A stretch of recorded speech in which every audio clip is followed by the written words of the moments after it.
FCRA bill സംബന്ധിച്ച യാഥാർത്ഥ്യം ക്രൈസ്തവ സഭകളെ കൃത്യമായി ബോധിപ്പിക്കാൻ BJPക്ക് സാധിച്ചിട്ടുണ്ടെന്ന് പാലായിലെ NDA സ്ഥാനാർത്ഥി ഷോൺ ജോർജ്. തെരഞ്ഞെടുപ്പിന് ശേഷം സഭാ നേതൃത്വങ്ങളുമായി ചർച്ച നടത്തും. മുനമ്പം നിവാസികൾ തനിക്ക് വോട്ട് അഭ്യർത്ഥിക്കാൻ പാലായിലെത്തിയത് രാഷ്ട്രീയ ഇടപെടലുകളുടെ വിജയമായി കാണുന്നുവെന്നും ഷോൺ ജോർജ് ജനം TVയോട് പറഞ്ഞു. മിഥുൻ മുരളി തയ്യാറാക്കിയ റിപ്പോർട്ടിലേക്ക്.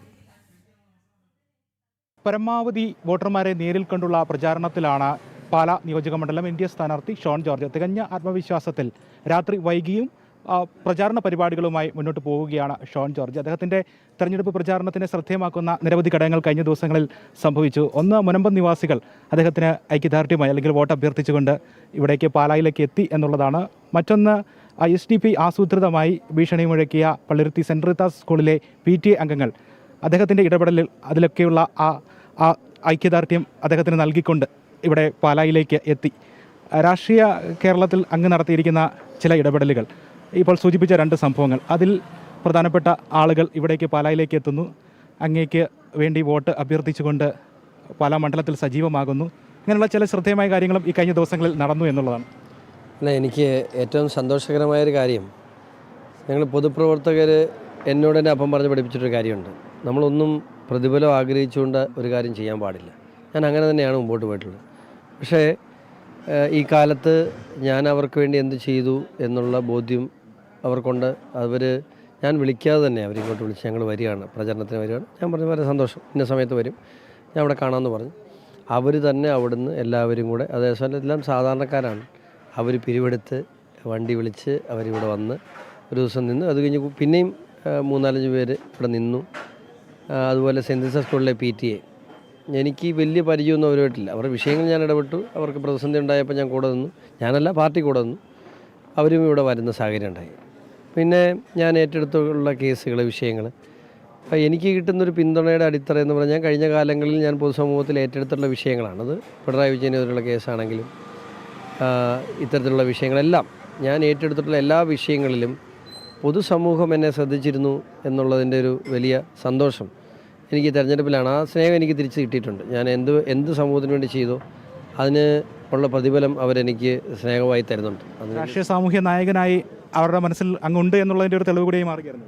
നായകനാണോ അല്ലേ എന്നറിയത്തില്ല, പക്ഷേ അവരുടെ മനസ്സിൽ ഞാനുണ്ട് എന്നുള്ള കാര്യത്തിൽ എനിക്ക് സന്തോഷമുണ്ട്. കാരണം നമ്മുടെ ആഫ്റ്റർ ഓൾ എല്ലാം കഴിഞ്ഞ് നമുക്ക് മിച്ചമെന്ന് പറയാൻ ഇതാണല്ലോ. ഒരു പൊതുപ്രവർത്തകനെ സംബന്ധിച്ചിടത്തോളം ജനങ്ങളുടെ മനസ്സിൽ നമുക്കൊരു സ്ഥാനമുണ്ട് എന്ന് പറയുന്നതാണ്. ഞാൻ ഏറ്റവും വിലമതിക്കുന്നതിനാണ്. അതിനെനിക്ക് ഒത്തിരി സന്തോഷമുണ്ട്. ഈ തെരഞ്ഞെടുപ്പ് കാലത്ത് ഇടത് വലത് മുന്നണികൾ ഒരു തെറ്റിദ്ധാരണ കേരളത്തിലെ ക്രൈസ്തവ വിഭാഗങ്ങൾക്കിടയിൽ ചെലുത്താൻ ശ്രമിക്കുന്ന FCRA വിഷയമൊക്കെയായിട്ട് ബന്ധപ്പെട്ടുള്ളതാണ്. അങ്ങനെയാണ് BJP പാർട്ടി ഈ ക്രിസ്ത്യൻ വിഭാഗങ്ങൾക്കിടയിൽ അങ്ങനെയുള്ള തെറ്റിദ്ധാരണകളൊക്കെ തിരുത്തി അവരെ ബോധവൽക്കരിക്കുന്നതിന് വേണ്ടിയൊക്കെ ചുമതലകൾ ഏൽപ്പിക്കുകയും ചെയ്തിരിക്കുന്നത്. അങ്ങനെ അവരിൽ കൃത്യമായി തന്നെ അത് ഒരു തെറ്റിദ്ധാരണ പരത്താനുള്ള ശ്രമമാണ് നടക്കുന്നതെന്ന് ബോധിപ്പിക്കാൻ കഴിഞ്ഞിട്ടുണ്ട്. ആ വിഷയത്തിൽ എന്താണ് പ്രതികരണം? അത് തീർച്ചയായിട്ടും അവർ ഉന്നയിച്ച കൺസേണുകൾ അതെന്താണെന്ന്, അവരുന്നയിച്ച വിഷയം നമ്മൾ ബഹുമാനപ്പെട്ട ആഭ്യന്തര വകുപ്പ് മന്ത്രി അമിത്ഷാജിയെ അറിയിച്ചു. അദ്ദേഹം അത് കാര്യമായി തന്നെ അത് സ്വീകരിച്ചു.